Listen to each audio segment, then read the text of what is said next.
सिर्फ 60 सेकंड्स में जानते हैं कि आपका मोबाइल नंबर लकी है या फिर अनलकी। जल्दी से पूरे 10 डिजिट्स को ऐड कीजिए और कन्वर्ट करिए एक सिंगल डिजिट में। यही वो वाइब्रेशन है जो आपको लगातार इम्पैक्ट कर रही है। अगर ये टोटल 1, 5 या 6 पर आ जाए तो बहुत ही बढ़िया है, क्योंकि ये आपको फाइनेंशियल सक्सेस और हार्मनी अट्रैक्ट करके देता है। अगर ये टोटल 3 और 9 पर आ जाए तो भी बहुत ही पावरफुल माना जाता है, क्योंकि ना केवल आप क्रिएटिव एंड कॉन्फिडेंट होंगे बल्कि लीडरशिप की तरफ भी जाएंगे। जबकि अगर ये टोटल 2 और 7 का है तो बहुत कमज़ोर माना जाता है, क्योंकि ये आपको emotional confusions and overthinking ला के देता है।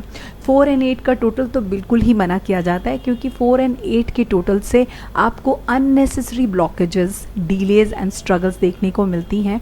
आपके मोबाइल का टोटल हमेशा आपके मूलांक और भाग्यांक के कंपैटिबल होना चाहिए, अदरवाइज आप रॉन्ग नंबर से रॉन्ग फ्रीक्वेंसीज अट्रैक्ट करते रहेंगे। कमेंट में बताइए आपका टोटल क्या है। राधे।